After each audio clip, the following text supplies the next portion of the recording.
Olá, meus irmãos, Deus abençoe a todos. A palavra de Deus em 1 Timóteo capítulo 2, do versículo 1 ao versículo 8, está escrito: antes de tudo, palavra do apóstolo São Paulo à igreja, aos filhos de Deus, antes de tudo, pois exorto que se use a prática de súplicas, orações, intercessões, ações de graças em favor de todos os homens, em favor dos reis e de todos os que se acham investidos de autoridade, para que vivamos vida tranquila e mansa, com toda piedade e respeito.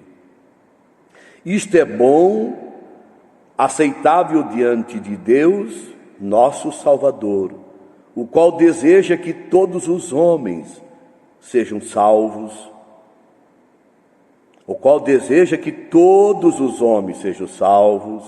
e chegue ao pleno conhecimento da verdade. Porque há um só Deus e um só mediador entre Deus e os homens, Cristo Jesus, homem, o qual a si mesmo se deu em resgate por todos, testemunho que se deve prestar em tempos oportunos. Para isso, diz o apóstolo, fui designado pregador e apóstolo, afirma a verdade e não minto, mestre dos gentios na fé e na verdade. Quero, portanto, que todos os homens orem em todo lugar, levantando mãos, sem ira e sem contenda, sem animosidades. Veja, meus irmãos, o poder de Deus expresso nessa leitura da palavra. Veja que, pelo que nós compreendemos, o domínio do Todo-Poderoso, como está no capítulo 4 do livro de Daniel, que Deus domina no reino do Filho dos Homens, que o Senhor governa o universo. Ora, nesses momentos de tanta dor, de sofrimento sobre as nações, sobre a terra, sobre a nossa nação, nosso estado, nosso município, nossa cidade, essa é a hora do verdadeiro povo de Deus se unir em amor, em oração, em comunhão verdadeira diante de Deus. Lembramos do Salmo 133, quão bom e suave é que os irmãos vivam em união, em comunhão e unidade. Ali o Senhor ordena a bênção e a vida para sempre. Veja, irmãos, essa é a hora de não ter visão religiosa, placa, denominação, mas os verdadeiros filhos de Deus, os nascidos de novo, os que compõem a igreja, o corpo universal de Cristo, a igreja do Deus vivo. Capítulo 12, versículo 11 e 12 de 1 Coríntios fala que nós somos batizados com o Espírito Santo num corpo e bebemos de um só Espírito. Esse corpo é a igreja, e nós somos batizados com o Espírito Santo neste corpo, e Cristo é o cabeça deste corpo, como está em Efésios 2,19. Então esta é a hora da igreja verdadeira, que tem compreensão e entendimento, orar, interceder com ações de graças a favor de todos os homens, em favor de quem? De quem se acha investido de autoridade. O nosso presidente, nossos governantes, todos que exercem autoridade, nossos magistrados. Não é próprio do povo de Deus murmurar, reclamar, dividir, colocar opinião política nessas questões. Meus amigos, meus irmãos, há um governo universal, o governo do Deus Todo-Poderoso. Então essa é a hora de nós orarmos. E a prática verdadeira não é murmurar, reclamar, maldizer, blasfemar. Nessas horas o povo de Deus tem uma prática: suplicar, orar, interceder com ações de graça em favor de todos os homens, em favor dos reis, de todos os que acham investidos de autoridade, para que vivamos vida tranquila e mansa, com toda piedade e respeito, porque não há autoridade que não seja colocada por Deus, diz Romanos capítulo 13. Esse é o povo da obediência, esse é o povo da palavra, esse é o povo que crê no santo evangelho de Deus. Lembrando de Romanos 1,16, o evangelho é o poder de Deus para a salvação de todo aquele que crê. Estamos pregando o evangelho de Deus. O evangelho de Deus ordena que o seu povo, os seus filhos, sua igreja, o seu corpo, os seus membros, os membros do corpo de Cristo, no qual Ele é o cabeça, Ele ordena que esta hora devemos orar, clamar, para que tenhamos uma vida mansa, tranquila, porque é Deus que traz tranquilidade, é Deus que traz mansidão e piedade e respeito, vem dEle. Por isso Deus, nossa oração e intercessão, dê sabedoria e inteligência aos homens que exercem autoridade. Deus faz, se Ele manda orar, Ele vai fazer esta obra, porque a sua palavra não volta vazia, mas prospera no que é enviada, como está no capítulo 55 do livro de Isaías. 2:3 de 1 Timóteo, isto é bom e aceitável diante de Deus nosso Salvador. Quem é Deus nosso Salvador, senão Cristo nosso Senhor?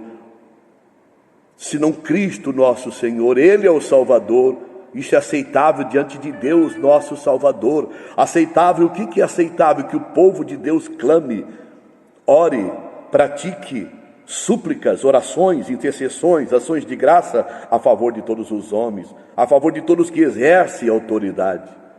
Meus irmãos, essa é a vontade de Deus, isso é aceitável diante dEle, porque Ele tem um desejo, que todos os homens sejam salvos e chegue ao pleno conhecimento da verdade.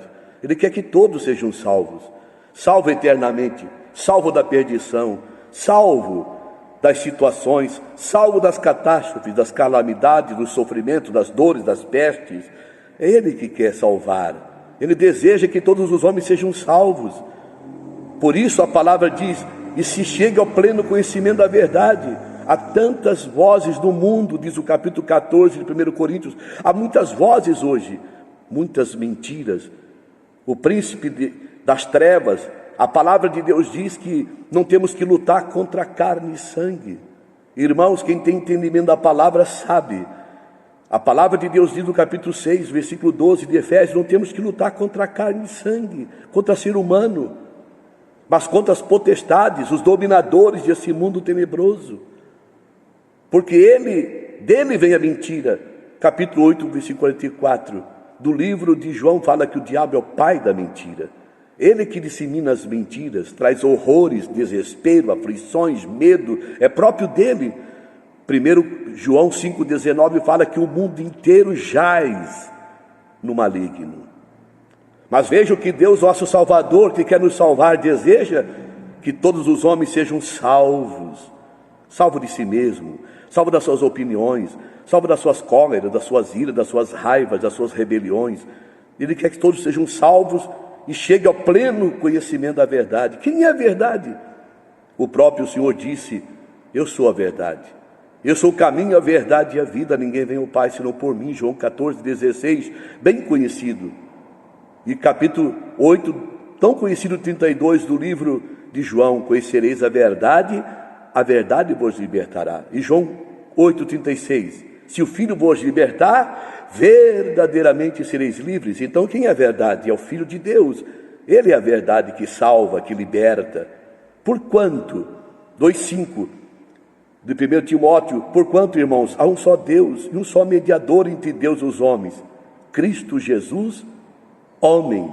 Louvado seja Deus, aquele que se fez homem, aquele que deixou a sua glória, a sua deidade e se fez carne, gerado pelo Espírito Santo no ventre da Virgem Maria, viveu nesta terra, pregou o Evangelho e foi à cruz, falou com respeito ao reino de Deus, morreu, ressuscitou, derramou seu sangue por nossos pecados e ressuscitou. E após ressuscitado 40 dias, ele apareceu aos seus discípulos falando com respeito ao reino de Deus, e foi ascendido aos céus, está à destra do Pai, intercede por nós, como está no capítulo 7, 25 de Hebreus. Então, só há um mediador entre Deus e os homens, Jesus Cristo. Capítulo 2 de 1 João fala: filhinhos, pelo seu nome seus pecados são perdoados. E é nesse nome que nós chegamos a Deus, porque Ele é o único mediador entre Deus e os homens. Não existem senhores e senhoras, só há um Senhor Jesus Cristo, o Senhor, o nosso mediador. Versículo 6, o qual a si mesmo se deu em resgate por todos. Testemunho que se deve prestar em tempo oportuno. Ele se deu por resgate, Ele quer te resgatar, salvar, te perdoar, te renovar, te levantar das trevas, da dor, do sofrimento, da vida pródiga, da vida caída, desanimada. Por isso Paulo fala, por isso fui designado pregador e apóstolo. Pregador e apóstolo que anuncia a palavra, e apóstolo que é enviado. Ele foi enviado por Deus, não pelo homem. E Paulo fala, afirma a verdade e não minto. Ele é mestre dos gentios na fé e na verdade. Então devemos viver na fé e na verdade. Agora chega o 8 que diz, quero portanto que os varões, homens, orem em todo lugar, levantando as mãos santas, sem ira e sem animosidade. Então, como devemos orar? Como Deus nos responde? Deus jamais vai responder aonde há uma vida que não seja santa. A palavra santo é separado de tudo que é comum, de tudo que é mundano, maligno, religioso, do sistema do mundo. Levantai mãos santas, separadas da contaminação do mundo, sem ira e sem animosidade. Ora, a palavra de Deus diz que devemos estar pronto para ouvir, tardio para falar e tardio para se irar, que na ira do homem não opera a justiça de Deus, diz o capítulo 2, se não me engano, 1 ou 2 lá de Tiago. E a palavra também fala que não haja as mãos santas sem ira e sem animosidade, contenda, divisão, confusão. Então Deus opera na unidade. Então nossas mãos, que é nosso serviço, nosso trabalho para Deus, para a obra de Deus, não está escrito quem lança a mão do arado não é apto para o reino de Deus? O que é lançar a mão do arado? É não trabalhar, operar na graça do Espírito Santo, cooperando com o Todo-Poderoso. Então vamos levantar mãos santas, sem ira e sem animosidade, sem decepção, sem acepção. Então Deus não decepcionará o seu povo. Ele não vai decepcionar os seus filhos que clamarem levantando mãos santas, sem ira e sem animosidade, sem contenda, orando por todos, orando por todas as autoridades, porque Ele é a autoridade máxima, Ele é o cabeça do universo, Ele é o cabeça sobre toda a potestade, força e poder, diz a palavra em Colossenses. Vamos adorá-lo, irmãos, vamos clamar, vamos crer no domínio do Todo-Poderoso e que Ele derrame graça sobre a sua igreja, o seu povo, sobre a nossa nação, nosso estado, sobre o nosso município, nossa cidade, que Ele dê sabedoria aos magistrados, dê sabedoria aos governos, dê sabedoria ao presidente, dê sabedoria a todos. É o que a palavra manda. Isso é com mão santa, sem qualquer contaminação deste mundo, mãos santas, livre de tudo que é comum, separado de tudo que é comum, quer dizer a palavra santo, sem ira e nem contenda. Vamos levantar nossas mãos, sem ira nem contenda. Oremos. Senhor nosso Pai, nosso Deus, te glorificamos nesta hora, Senhor, sobre esta palavra, orando com o teu povo, com os teus filhos. Neste momento de oração, levantamos a nossa voz, cremos, ó Pai, em nosso coração não há ira, não há animosidade, somos um só corpo, a tua igreja em toda a terra, e a tua palavra manda interceder, clamar, orar, ó Deus, com ação de graça por todos que exercem autoridade. Fazemos o que a palavra manda, e ao fazer o que a tua palavra manda, cremos que está nos ouvindo, nos abençoando, nos respondendo, porque é do Senhor que vem a paz, a graça, tempo bom, a piedade, aleluia, o respeito, isso é agradável a ti. Ó Deus, que deseja que todos sejam salvos, redimidos, venha ao pleno conhecimento da verdade, que é o teu Filho Jesus Cristo. Ó Senhor, suplicamos, derrama sobre esta nação o que está escrito em Lamentações 2,19. Ó Deus, levantando mãos e clamando pelos filhinhos que clamam, pelas ruas, filhinhos que clamam, que sofrem, que padecem falta de pão. Seja sobre todos a tua graça, Os filhinhos são os que nasceram de novo. A falta de pão é da verdadeira palavra. Deus ilumina com a verdadeira palavra os pequeninos que nasceram de novo. Toda a tua igreja, o teu povo seja abençoado no poder do Espírito Santo. Levantamos mãos sem ir em contenda, rogando a tua graça, a tua paz, teu poder. Senhor, que nesta hora onde estamos orando, e quem está orando junto agora seja abençoado, curado, livre de peste e todo mal, de toda tristeza, angústia, livre de animosidade, de contenda, de perturbação, de inquietação, de medo, de aflição, de depressão. Senhor, ministra a tua cura milagrosa para os enfermos, sejam sarados, libertos, em nome do Senhor Jesus Cristo. Oramos e cremos e agradecemos. Amém, meus irmãos. Que bom esse veículo, que bom poder transmitir essa palavra, que bom orar, glorificar a Deus, com o único interesse de edificar os irmãos, fortificar o coração dos filhos de Deus. Essa é a nossa motivação, glorificar Cristo, o Senhor, o cabeça do corpo, a sua igreja. Deus abençoe a todos, fique na paz de Cristo, até a próxima, fique com Deus.